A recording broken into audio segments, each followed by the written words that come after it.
Welcome to Cook with Jake and Joy, and it's just Cook with Joy tonight. Well, Derek's here too. I'm here too. You're here too. So we're gonna, am I on? Yeah. Is my mic on? Yeah. Okay, awesome. I can hear you. Awesome, great. So, this season has been a lot about exploring different things that we're cooking, different methods that we're using. And it's kind of, a lot of it's been exciting, but a lot of it's been a little bit nerve-wracking. We tried some dishes that didn't work out. We tried some dishes that turned out differently than we thought they were going to. And one thing that I like to do, and you guys may not know this, is that I try to decipher recipes. So I'll find something that's not vegan or gluten-free, and I try to make it vegan and gluten-free. I also like to go to restaurants and figure out how they made the dish. Sometimes they're willing to give me the recipe, and I give them a shout out on the show.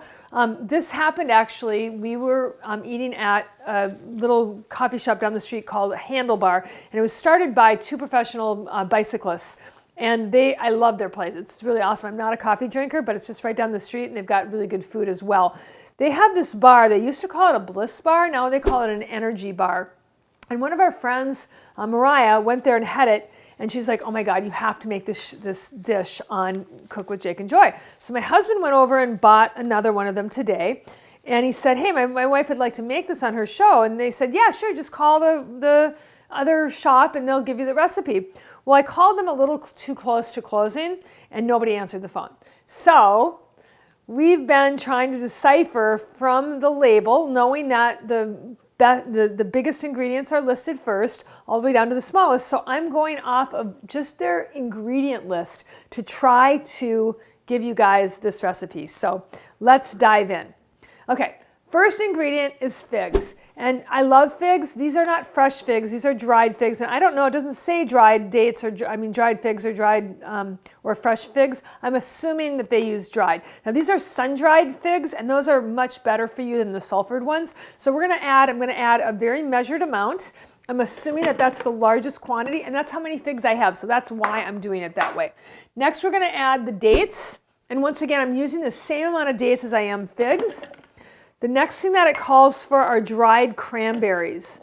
Now these dates are dates are so good for you guys. They help your body to produce serotonin, which helps you to not be depressed. Antidepressants merely have your body use the same serotonin back and forth, and so it doesn't actually help you to get out of the depression. So when you have things like dates, oats, avocados, there's so many things that help your body to produce serotonin.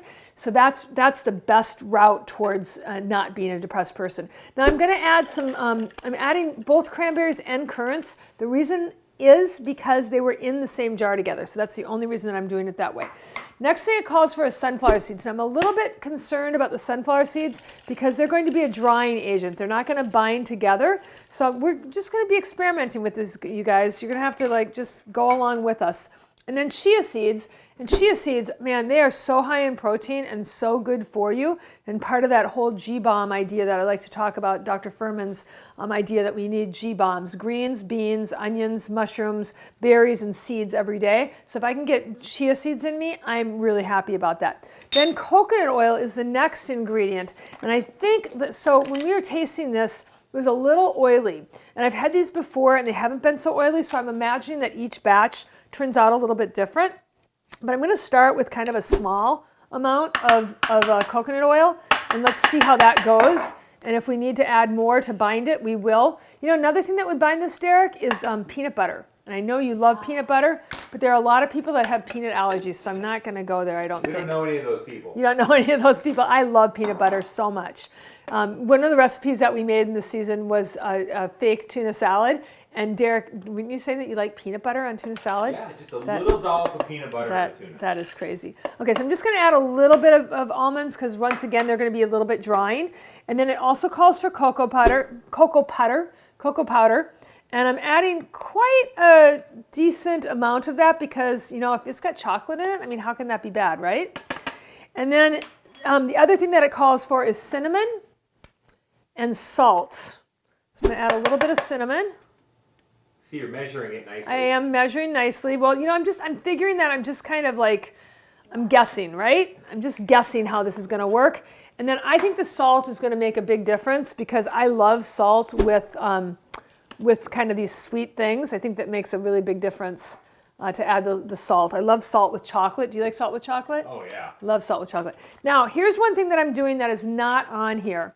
I have no idea if this is a good idea or not, but Derek and I were tasting these toasted coconut chips with caramel sea salt. They're amazing. They are absolutely amazing, and so we're going to add some of those because how can you go wrong, right? I mean, we're not cooking anything. We're hoping that this all hangs together. I'm saving some for you, Derek, just in case. Just gonna ask Just in case it doesn't turn out. Now, this is my 14-year-old. Yeah, it's 14-year-old food processor, and I just told my husband I got to get a new food processor. This is absolutely ridiculous. So you need some help with that? probably next season, guys, I'm going to have. I promise, I'm going to have a new food processor. So I'm trying to make this go on. See, it's falling apart in my hands. All right. So here we go. Let's see if it works. Crossing fingers. I'm scared. Okay, so it's not quite binding together. It's not quite binding together. So what that tells me is that, yeah, peanut butter might be a good idea. Oh my gosh, it tastes amazing. I mean, how could you go wrong with all those ingredients? I mean, it might hang together if I press it into a pan. And I'm kind of feeling like peanut butter is going to overpower these delicate flavors. No peanut. Let's try, everybody's chiming in here. Let's try blending it just a little bit longer and see if we can get it to just like, because some of the fruits are not broken up very much. So let me just see if I can get it to break up a little bit more. Okay, let me see what we've got. So it did break up a lot more. I think this might hold together in a pan. I'm not 100% sure. Let me get a spoon out and see if when I put it together in my hand, if it actually, yeah, it actually compacts, and it's very similar to what the bar consistency was. I think we've got it. Yeah. Do you want to try it? Yeah.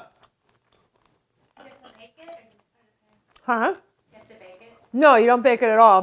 But you put it into a small pan, like a flat pan. Try this out. See what you think. See what it needs. No, it tastes fantastic. Do you think it needs It's more? just loose. It's loose. We're going to press it, and then we're going to cut it. But this was a little bit loose. So I'm going to get out a pan, and we're going to press it into the pan, and we're going to see if it turns out. Okay. Okay, so I pressed this into a pan. It's pretty moist looking, and it's a little bit crumbly, but I think that if we cut these into little squares, Derek, that this would be perfect for you to take on a bike ride or a long run.